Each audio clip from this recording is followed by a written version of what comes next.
बिस्मिल्लाहिर्रहमानिर्रहीम सल्लल्लाहु अलैहि वसल्लम। अस्सलाम वालेकुम क्लास 9। उम्मीद है आप सब खैरियत से होंगे। आज हम करेंगे यूनिट 2 की एक्सरसाइज 2.4 के क्वेश्चन नंबर 1 के थर्ड एंड फोर्थ पार्ट को।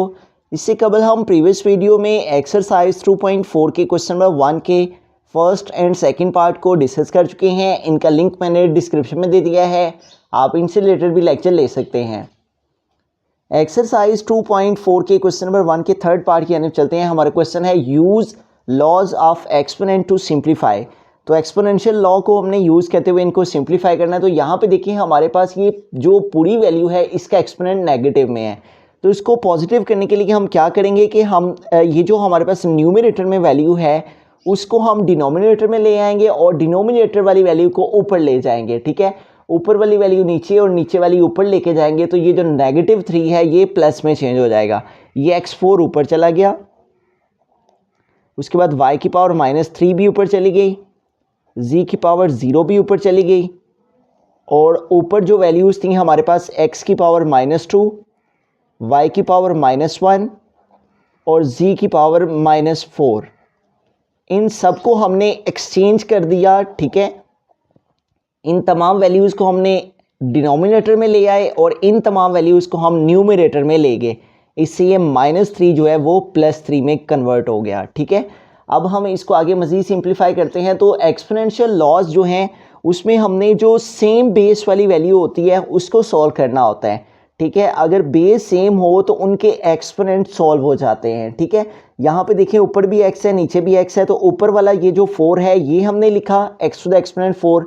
ये जो नीचे बेस में x है ये x और ये x है, इस बेस को हमने एक दफ़ा लिखा और ये नीचे वाला -2 ऊपर जाके 4 के पास +2 हो जाएगा। ठीक है, जब हमारे पास बेस सेम हो तो एक्सपोनेंट सोल्व हो जाते हैं। बेस को एक दफ़ा लिखा जाता है और फिर अगर एक्सपोनेंट जो है वो डिवाइड कर रहा हो नीचे हो तो वो ऊपर जाएगा तो उसका साइन चेंज हो जाता है। अगर आमने सामने हो तो एक्सपोनेंट ऐड हो जाते हैं, अगर ऊपर नीचे हो तो उनके साइन चेंज हो जाते हैं। इसका ये एक्सपोनेंट ऊपर जाके +2 हो गया। इसी तरह यहाँ पे देखें y बेस सेम है तो ये वाला एक्सपोनेंट ऊपर जाके प्लस हो जाएगा। ठीक है, ये हमने -3 लिखा और ये -1 ऊपर जाके +1 हो गया। उसके बाद यहाँ पे देखिए हमारे पास है z और z दोनों की बेस सेम है तो इनके एक्सपोनेंट को सोल्व कर सकते हैं। ये हमने z का एक्सपोनेंट 0 लिखा और ये -4 है तो ये ऊपर जाएगा, तो ऊपर जाके इसका एक्सपोनेंट प्लस में चेंज हो जाएगा। z एक दफ़ा z लिखा और ये z का एक्सपोनेंट 0 लिखा, -4 ऊपर जाके +4 हो गया, और ये इस सारे के ऊपर जो एक्सपोनेंट है +3 वो वैसे का वैसे ही आ गया। इसको आगे मज़ीद सिंप्लीफाई करते हैं। x और 4 में 2 प्लस कर दिए तो 6 और y -3 ये -1 ऊपर जाके +1, यहाँ +1 लिखना था। -3 और +1, एक का साइन माइनस का है एक का साइन प्लस का है। ऑपोजिट साइंस हो तो माइनस करते हैं, 3 में से 1 माइनस किया 2 आ गया और ग्रेटर वैल्यू 3 है, इसके साथ माइनस का साइन है इसलिए आंसर के साथ माइनस आएगा। तो यूँ -3 + 1 का आंसर आ गया -2, और फिर z और 0 + 4 है तो 4 में 0 ऐड करेंगे तो 4 ही आ जाएगा, और इस सारे के ऊपर एक्सपोनेंट है +3। अब यहाँ पे देखें हमारे पास है तमाम के तमाम जो वेरिएबल्स थे x y z उनके एक्सपोनेंट्स को हमने ऊपर इकट्ठा कर लिया, नीचे वाले सारे एक्सपोनेंट्स ऊपर ले गए। x का एक्सपोनेंट x के साथ, y का एक्सपोनेंट y के साथ ऊपर चला गया, z का एक्सपोनेंट z के साथ ऊपर चला गया, और इनकी सिंप्लीफिकेशन के बाद अब ऊपर हमारे पास एक्सपोनेंट रिमेनिंग है। अब ये जो जितने एक्सपोनेंट है x का एक्सपोनेंट 6, y का -2 और z का 4, ये बाहर वाले 3 के साथ मल्टीप्लाई कर रहे हैं। ठीक है, 6 मल्टीप्लाई ये बाहर वाला एक्सपोनेंट 3, इस तरह y और इसका एक्सपोनेंट -2 मल्टीप्लाई ये बाहर वाला 3, और इसी तरह z की पावर 4 और मल्टीप्लाई ये बाहर वाला एक्सपोनेंट 3। ठीक है, यूँ हमने इन तीनों एक्सपोनेंट्स को बाहर वाले 3 के साथ मल्टीप्लाई 3 कर दिया। अब इसको आगे मज़ीद सिंप्लीफाई करते हैं। तो यहाँ पे देखिए हमारे पास x और 6 को 3 के साथ मल्टीप्लाई किया तो 6 3 टाइम 18, उसके बाद y है तो 2 3 टाइम 6 और साथ में ये माइनस का साइन आ गया, और इसी तरह यहाँ पे देखें 4 3 टाइम 12, तो z के ऊपर हमारे पास एक्सपोनेंट आ गया 12। अब यहाँ पे देखिए हमारे पास x और z इन दोनों के एक्सपोनेंट पॉजिटिव है लेकिन y का एक्सपोनेंट नेगेटिव है, तो इस y का एक्सपोनेंट भी पॉजिटिव करेंगे हम। x की पावर 18 हमने वैसे का वैसे लिखा और z की पावर जो है वो +12 ये हमने वैसे की वैसे लिखी। ये हमारे पास y का एक्सपोनेंट नेगेटिव -6 न्यूमरेटर में है, इसको हम डिनोमिनेटर में ले आएंगे यानी कि नीचे ले आएंगे। तो जब हम y का एक्सपोनेंट -6 जो है इसको नीचे ले के आएंगे तो ये -6 जो है वो +6 में चेंज हो जाएगा। तो इस तरह ये हमारे पास जो है वो सिंप्लीफाई होकर आंसर आ गया। ठीक है, एक दफ़ा स्टार्ट से सारे क्वेश्चन को रिव्यू कर लेते हैं। हमारे पास यहाँ पे वैल्यूज़ थी और ऊपर एक्सपोनेंट नेगेटिव था, तो हमने इस तमाम वैल्यूज़ को ऊपर लिखा और ऊपर वाली तमाम वैल्यूज़ को नीचे लिखा। ठीक है, x4 y-3 z0 ये ऊपर चला गया और ये x-2 y-1 z-4 ये नीचे आ गए और ये -3 + 3 में चेंज हो गया। फिर हमने बेस सेम हो तो एक्सपोनेंट को सॉल्व किया जा सकता है। इन दोनों की बेस सेम थी तो बेस ऊपर वाली को एक दफ़ा लिखा, ये 4 लिखा और ये -2 ऊपर जाके +2 हो गया। इसी तरह y बेस सेम थी, बेस को एक दफ़ा लिखा, y का एक्सपोनेंट ऊपर वाला -3 लिखा, नीचे वाला -1 जब ऊपर जाएगा तो इसका एक्सपोनेंट -1 से +1 में चेंज हो गया। इसी तरह ये बेस सेम है, बेस को एक दफ़ा लिखा जाएगा और एक्सपोनेंट सोल्व हो जाएंगे, -4 ऊपर जाके +4 और इस सारे के ऊपर 3 आ गया। इन सब को आगे सोल्व किया और ऊपर 3 था, फिर 3 से के साथ सबकी मल्टीप्लिकेशन की, तो मल्टीप्लिकेशन के बाद y का एक्सपोनेंट नेगेटिव आया, ये ऊपर न्यूमरेटर में था, इसको हम नीचे ले आए ताकि इसका एक्सपोनेंट नेगेटिव से पॉजिटिव में चेंज हो जाए। बिस्मिल्लाहिर्रहमानिर्रहीम, पार्ट नंबर 4 की जानिब चलते हैं। तो यहाँ पे हमारे पास कुछ वैल्यूज़ हैं, इनको हमने एक्सपोनेंशियल लॉस को यूज़ करते हुए सिंप्लीफाई करना है। तो यहाँ पे हमारे पास 81, 243 और 9। सबसे पहले स्टेप में हम जो है वो 81, 243 और 9 इन 3 नंबर्स की हम प्राइम फैक्टराइजेशन फाइंड करेंगे। ठीक है, सबसे पहले 81 है तो 81 की फैक्टराइजेशन फाइंड करते हैं। तो 81 जो है लास्ट में 1 है, इसलिए ये 2 के टेबल से डिवाइड नहीं होगा, हम 3 के टेबल को यूज़ करेंगे। 3 2 टाइम्स 6, यहाँ 8 है, 6 कंप्लीट हो रहे हैं और 2 आगे मूव हो जाएंगे। ठीक है, तो 21 आ जाएगा और 3 7 टाइम 21। उसके बाद 27 है तो 3 9 टाइम 27 और फिर 9 है तो 3 3 टाइम 9 और फिर 3 को डिवाइड करना है तो 3 1 टाइम 3। ठीक है, तो इस तरह 3 के टेबल से 81 जो है वो कम्प्लीटली तौर पे डिवाइड हो गया।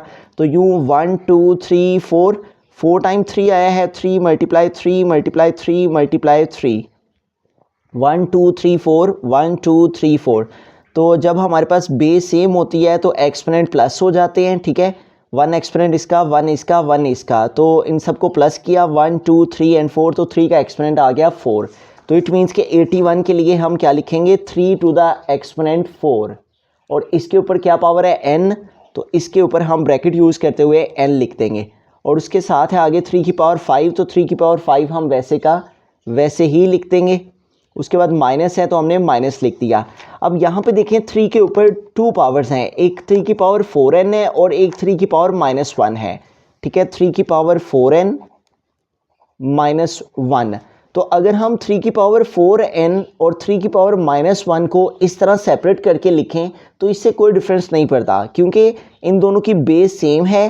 ठीक है, और बेस सेम हो तो इनके एक्सपोनेंट जो हैं वो हम आपस में सोल्व कर सकते हैं। अगर बेस सेम हो और वो मल्टीप्लिकेशन कर रही हो वैल्यूज तो एक्सपोनेंट प्लस हो जाते हैं, 4n प्लस -1 आ जाएगा।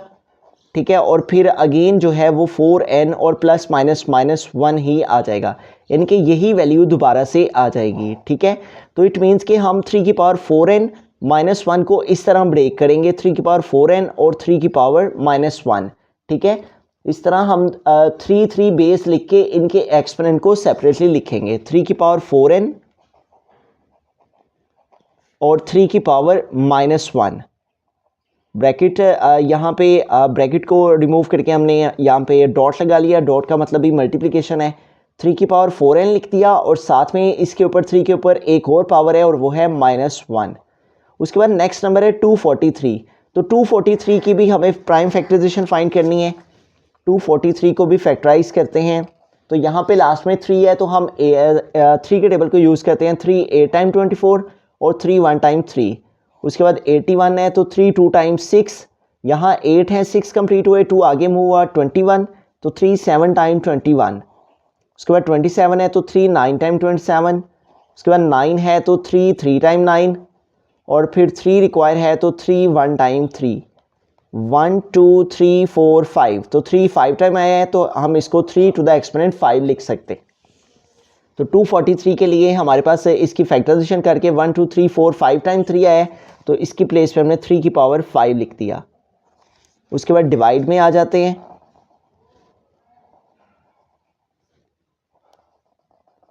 तो डिवाइड में यहाँ पे हमारे पास है 9, ठीक है।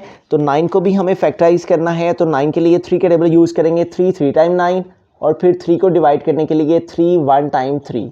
तो इस तरह 3 2 टाइम आया है, तो 9 के लिए हम 3 की पावर 2, ठीक है, 1 पावर इसकी 1 पावर इसकी, बेस सेम है, एक्सपोनेंट प्लस होके 3 की पावर 2 आ गया।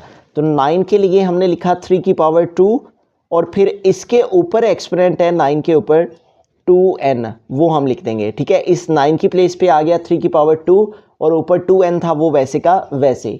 उसके बाद है हमारे पास नेक्स्ट 3 की पावर 3, इसको भी हम इसके साथ वैसे का वैसे लिख देंगे, 3 की पावर 3 एज इट इज़ लिख देंगे। आगे चलते हैं, तो यहाँ पे हमारे पास देखें ये 4 जो है वो n के साथ मल्टीप्लाई कर रहा है, तो 4 को हम n के साथ मल्टीप्लाई कर देंगे तो 4n हो जाएगा हमारे पास यहाँ पे, ठीक है।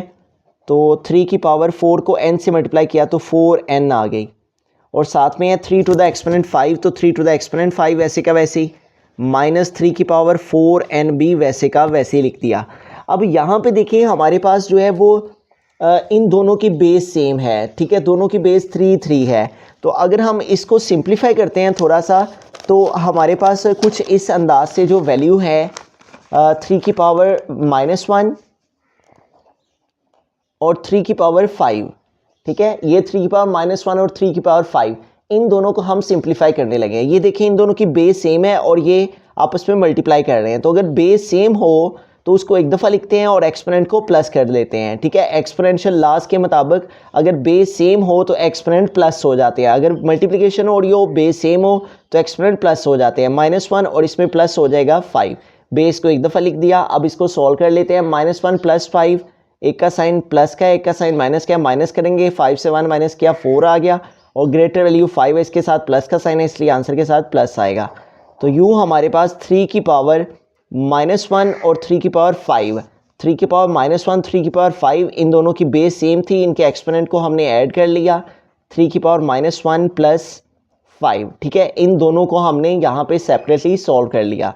ओवर डिवाइड में हमारे पास आ जाएगा 3 की पावर, यहाँ पे देखिए ये 2 बाहर वाले 2n से मल्टीप्लाई कर रहा है, 2 × 2n, तो 2 2 ज़ार 4 और साथ में n आ जाएगा, ठीक है। तो इस तरह 2 2 ज़ार 4n हो गया यहाँ पे, और साथ में हमारे पास क्या आ गया 3 की पावर 3। अब इसको आगे मज़ीद सिंप्लीफाई करते हैं, तो यहाँ पे देखें हमारे पास है 3 की पावर 4n और साथ में है हमारे पास 3 की पावर 5। तो अगर हम 3 की पावर 5 को इस तरह से लिख लें 3 की पावर 4 और 3 की पावर 1, तो इससे कोई डिफरेंस नहीं पड़ता। ये जो 3 की पावर 5 है इसके लिए हम 3 की पावर 4 और 3 की पावर 1 लिख सकते हैं, क्योंकि ये देखिए बेस सेम है और बेस सेम है तो इनके एक्सपोनेंट प्लस हो जाएंगे, 4 + 1 अगेन 5 ही आ जाएगा, ठीक है। तो इसलिए हम 3 की पावर 5 और 3 को 3 की पावर 4 3 की पावर 1 में ब्रेक करेंगे, 3 की पावर 4 और 3 की पावर 1, उसके बाद माइनस का साइन है तो ये माइनस का साइन आ गया, उसके बाद है 3 की पावर 4n, तो 3 की पावर 4n आ गया, और यहाँ पे इसको हमने सॉल्व किया, यहाँ पे हमने इसको ऑलरेडी सॉल्व किया हुआ है, -1 + 5, एक का साइन माइनस का एक का साइन प्लस का, तो +4 आंसर आ जाएगा, ठीक है।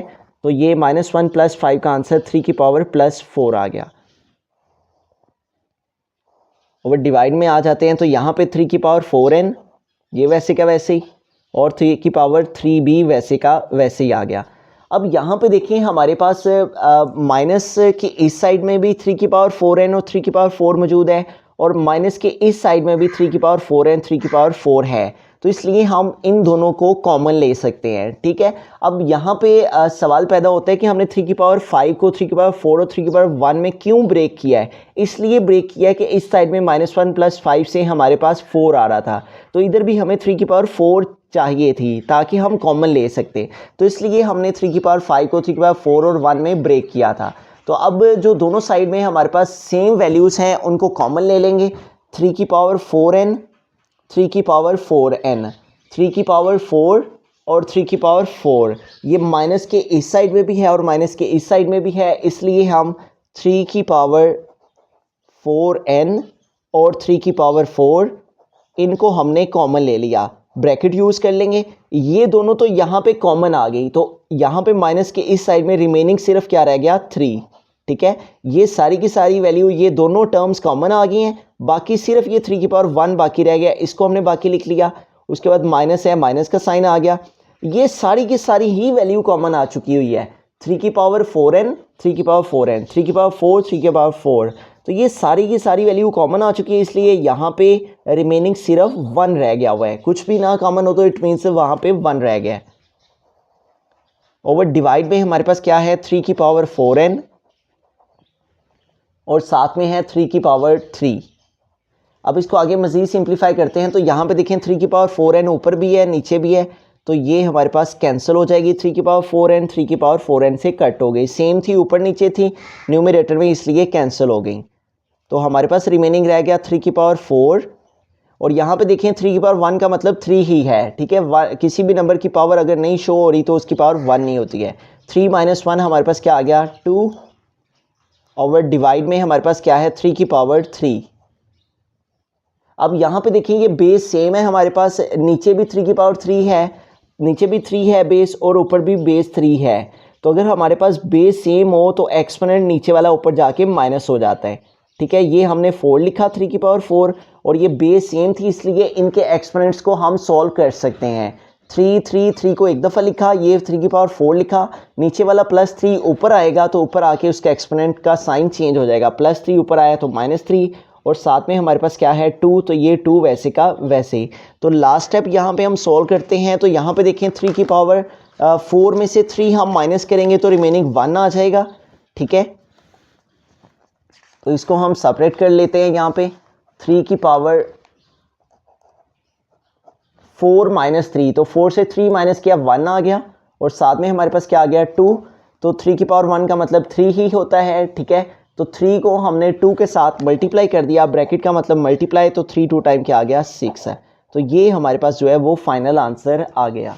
स्टार्ट से एक दफ़ा सारे क्वेश्चन को रिव्यू करते हैं। हमारे पास यहाँ पे जो टर्म्स थी 81, 243 और 9।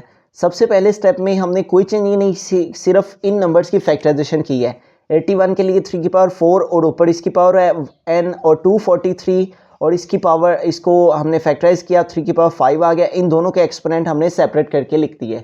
और 9 के लिए हमने 3 की पावर 2 लिखा, और इसके ऊपर 2n वैसे का वैसे ही, 3 की पावर 3 भी वैसे का वैसे ही। उसके बाद इस 4 को n के साथ मल्टीप्लाई किया, 4n आ गया, और ये दोनों की बेस सेम थी और इनके एक्सपोनेंट प्लस कर दिए। ठीक है, 3 बेस सेम थी और मल्टीप्लिकेशन हो रही थी, एक्सपोनेंट ऐड कर दिए, प्लस कर दिए। नीचे इस 2 को इस 2n से मल्टीप्लाई किया, 4n हो गया, और साथ में 3 की पावर 3 आ गया। उसके बाद हमने इन दोनों टर्म्स को, यहाँ पे 3 की पावर 5 था, इसको 3 की पावर 4 और 3 की पावर 1 में ब्रेक कर दिया। ठीक है, इस तरह ओपन फॉर्म में लिख दिया, और 3 की पावर 4n वैसे का वैसे, -1 + 5 का आंसर 3 की पावर 4 आ गया। हमारे पास नीचे हमने कोई चेंजिंग नहीं की, वैसे का वैसे ही। हमारे पास माइनस की इस साइड में भी और माइनस की इस साइड में भी ये दोनों टर्म्स मौजूद थी, इनको हमने कॉमन लिया, जो टर्म बाकी रह गई 3 उसको लिखा, माइनस ये सारी की सारी वैल्यू कॉमन आ गई हुई थी इसलिए इसकी प्लेस पे 1 रह गया। ठीक है, और डिवाइड में ये वैल्यूज़ वैसे के वैसे। अब ऊपर भी 3 की पावर 4n था, नीचे भी ये दोनों कट हो गए, रिमेनिंग 3 की पावर 4, और 3 से 1 माइनस किया 2 आ गया, और नीचे 3 की पावर 3 रह गया।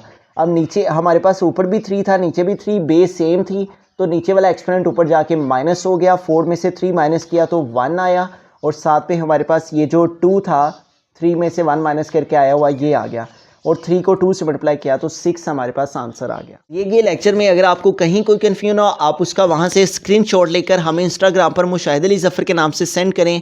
हम इंशाल्लाह जहाँ तक पॉसिबल हुआ आपकी ज़रूर रहनुमाई करेंगे। मज़ीद इस तरह के लेक्चर्स के लिए आप इस चैनल को सब्सक्राइब कर सकते हैं। थैंक यू, अल्लाह हाफिज़।